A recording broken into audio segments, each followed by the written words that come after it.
ladies and gentlemen. Okay, so we made it out here to Osage State Fishing Lake. Osage State Fishing Lake is about 10-15 miles southeast of Topeka, Kansas.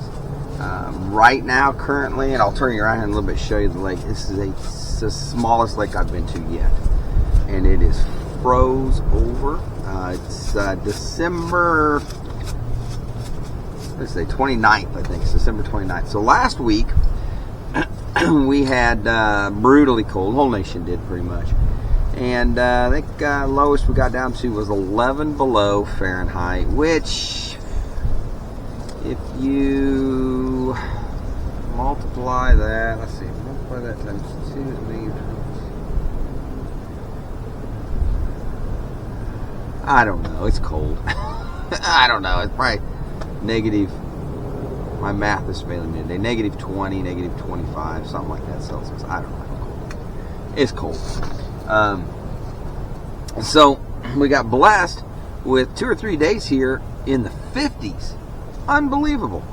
So we've got camp set up, got the tarp going, got the max awning up. Now, word of warning, if you get an awning, don't do what I just did. So I deployed it, and as I reached down to pick up the paracord, strap it down, the wind took it, boom, right up over the top of the Jeep. It bent part of the housing, but thankfully all those metal joints held tough.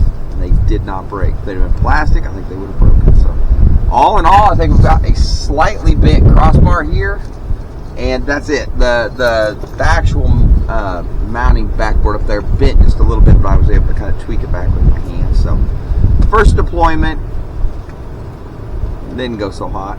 But anyway, so we got camp set up, so you know what time that is. That means it is time for a step 2. And today, Stella, come here, please. You are so wound up on everything. Oh, baby. What do you do? You just got to get wound up on everything, don't you? You're going to wipe that thing out. So today, for our... So, Stella really wanted to be in the shot. So today, for our vitamin beer, we have Belgian Abbey Style Single. Alex Rodriguez's Brewer's Choice. This is from Boulevard Brewing Company. So it won an award, and it's a Belgian Single. It's an ale. Only 25 IBUs, so it might be okay. I am not a big hops guy, and anytime it says ale, it worries me a little bit. All right, so here we go. Boulevard Belgian Abbey Style Single, right there, from Boulevard Brewing Company, right here in our very own Kansas City. Let's give it a shot. Stella, come here. Come here.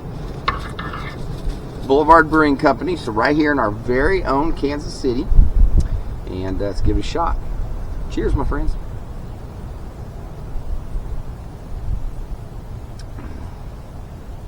That's pretty tasty. That is not too bad. There's just enough hops. Get a little bit of that flavor, not so much that you're going, it just tastes like I just ate some grass. So, not too bad. Not too bad. This came in, Viking Lynn actually bought me for Christmas. He bought me a big, it's called an adventure pack of Boulevard. 12, they do 12 different variety packs, blah, blah, blah, that kind of thing. And this was in there, and it's pretty darn tasty. Not bad. All right, so tonight we are going to be doing something. If you are from the South, I'll have to ask your apology, or ask your forgiveness. I guess I will have to apologize. We are going to make camping ham and beans. Now, we don't have all night to let the ham and beans set in the crock pot. So I've discovered a way to fake ham and beans, and it's actually pretty darn tasty. All right, so we're gonna give that a shot tonight. I'm debating on whether or not to do it over the fire. I really don't want to dig out my tripod, but all I brought was my big cast iron Dutch oven, which isn't going to work super well on the Coleman stove. So I don't know. We're going to see what I do and what what I pull out of my behind. All right, so cheers, my friends. Love you. So Stella really likes these. They're Old Roy, which is a Walmart brand. Long lasting, which is a lie. Munchy bone, chicken flavor for medium and large dogs. Highly digestible. She loves these. So, without further ado, here you are, my love. Oh, wait a minute. We gotta do your tricks. Knuckles. Down. Now crawl. Crawl. You can't really crawl. You're at the end of your leash. Enjoy it. All right, freaks. I wanted to show you something. One of my additions here recently. So I got to thinking, and I thought all this space, I had about 6 3/4 inches of space under the solar panel is wasted. It's not being used for anything. So what I did was I built this waterproof box, this waterproof little cabinet. It's just a little narrow thing. And mounted it under there, and show you around the front here. So you can see down there, I've got a little padlock, little handle. I know it doesn't look waterproof, but it is.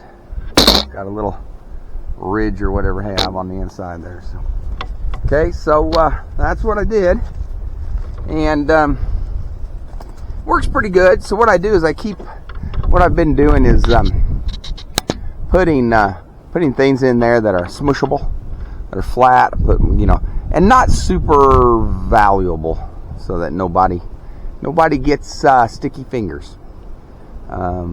Works pretty good, I think. It's all right. I mounted one bracket right here, pointing this way. I'm going to mount another one down there on the awning bracket. I've got a Yakima, like one of those little like hood deflector things. I'm going to mount that right there to kind of try and direct the rain and the wind up off all that stuff. So we'll see. All right, that's really the only other addition to the Jeep that I've done here lately. Just really isn't anything else going on here. That's it. So I got sleeping bags all laid out. The water all done. Everything's good, pretty much good to go. We're gonna make some dinner here pretty quick. All right, see you guys. All right, so while dinner is cooking, I'd show you around here a little bit. So this is loop 6, and it's an okay one. There's some pit toilets over there. This is the craziest, smallest lake, although I think Pottawatomie State Fishing Lake number 1 is smaller. But this is a very small little lake. It's not bad. I mean, I definitely will come back when it's springtime. Leaves on the trees and the birds chirping. Right now it's a little desolate, and the lake's frozen over, sort of. There is, my own personal opinion, there's a lot of trash out here. I know. I always say all the state fishing lakes have a lot of trash, but this one is quite exceptional in its amount of trash. I mean, over there's an old tire, and it's full of tin cans and stuff. Over there in the woods, there's a bunch of cans and trash and everything, and there's some sort of big fire pit somebody did, and there's all a bunch of junk that they threw in there, and this is one of the cleaner loops. So it would really be nice if one of the local Boy Scout troops or something would come out here and pick it up. But it would be even nicer if people would just pick up their own crap when they're out here. Just pick up after yourself, people. Your mama don't work here. But so that's the north end of the lake up there, and you can see, just like all state fishing lakes here in Kansas, they're all kind of built around these little man-made piers that you can kind of jut out into the water. You can kind of go out on them and fish and do your thing, and there's one right there for this loop. But not a bad little lake. It's going to be a really nice night. It's going to be about oh my gosh, I think it's going to be about 40 degrees or so, 45. It's going to be absolutely beautiful sleeping weather. So we are good to go. Okay, freaks, so I got my coffee on, and something just happened that reminded me of something that I read on the the lake information page up there. There is hunting allowed, shotgun and archery hunting. And some guys across the way just shot a goose, and there were some geese over there, and they did get one. They have not yet sent a dog after it though, or gone out after it themselves, which puzzles me a little bit. But anyway, so if you do come out to Osage State Lake, there is hunting, so be aware. All right, Stella Bella, here you go. Here's some ham for you. There you go. That's a good girl.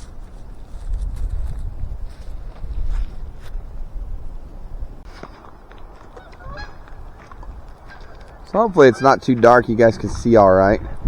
We're out for a little walk. The geese are flying overhead. Stella's found something to sniff. It's hard to tell what.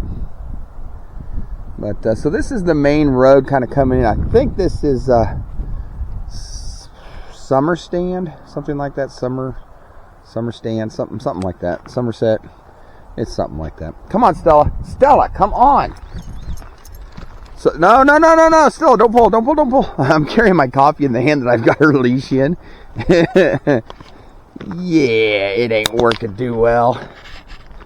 She's spilling my coffee everywhere while I'm trying to do the camera. I got to get some sort of... Stella, stop! I got to get some sort of head mount or something for this camera. All right. Anyway, well, I'm going to let you guys go. We're just going to go for a little walk. We're going to go over and check out the vault toilets, see what they're like, and we will report in.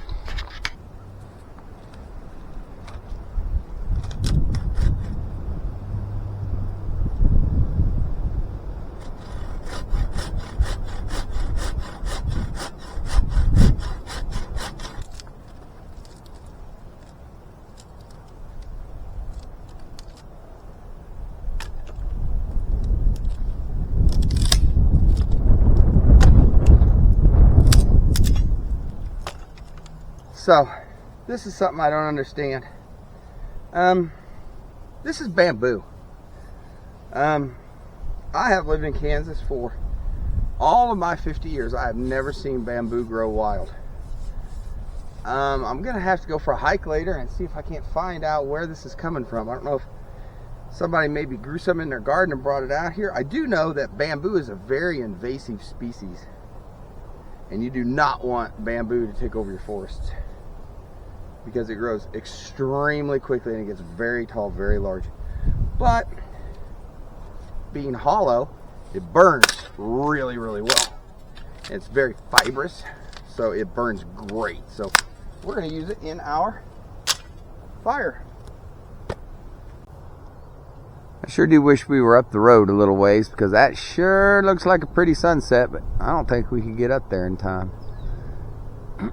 That's a pretty good walk to get to a point where you could actually see it. But that looks like a nice sunset. All right, guys. So we're gonna go ahead and get our campfire lit. Now, the deal is that it snowed right before Christmas, about 3-4 inches around here, and only like yesterday and today has it been warm enough for it to melt. So everything is wet. So as a result, we have to pull out a little trick. That trick is we are going to place our tinder and our kindling on a piece of wood, a piece of bark, or something to keep it up off the ground, or all of that kindling and stuff. It'll just pull the moisture out of the ground, and then that won't work. So what we've got today, and how we're doing our fire today, is I didn't really want to mess around with doing a ferro rod or anything like that. So what I've got is they're called bird's nests, tumbleweeds sometimes people call them, and basically I think it's like straw and wax. You get them like for your charcoal grill, to light your chimney. I use them in my charcoal smoker, my gravity smoker. So we're going to use them here tonight and get this going. They're really good about catching and holding a flame. So normally I use cotton balls soaked in Vaseline. Block some of the wind here a little bit. Okay, so there we got one lit. There's one more in there, so we're gonna kind of throw him in there, get that other one going. And we've got a bunch of this weird bamboo that we found. and it will catch fire quick. It will go very, very, very quick. Not really bothering with any thin and wispies today, because those tumbleweeds will have more than enough firepower to get that little bitty fire cranked up.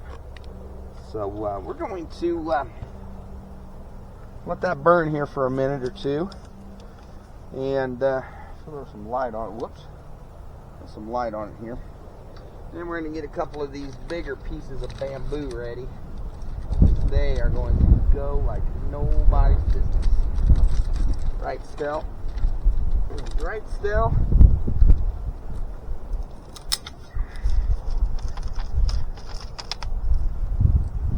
Okay, so we're going to go ahead and go ahead and get some bigger pieces on there, because this is going to town. Alright, freaks. Tonight's movie is the Hammer Horror Classic, Die, Die, My Darling. It's a pretty good movie. It's been a long time since I've seen it, and I'm really looking forward to seeing it again. It's a nice cool night. The wind's blowing, the fire's warm. It's going to be a good evening. Good night, freaks. Morning, freaks. That was a really good night's sleep. Although I do believe that Canadian geese have to be nocturnal. They honked and honked and honked all night long. They never stopped.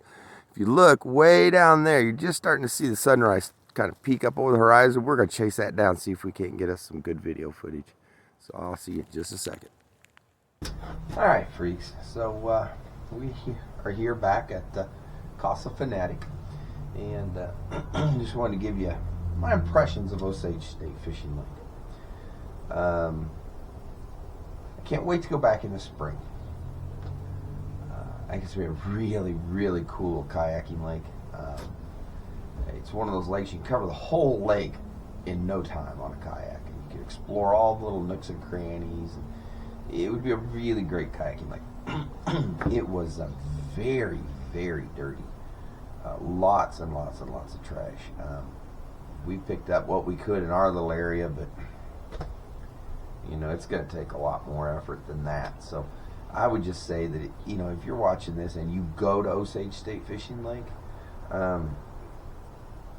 you know, just make sure that you pack out what you take in. Pack it in, pack it out. And pick up as much trash as you can, and hopefully you take back some that you didn't bring.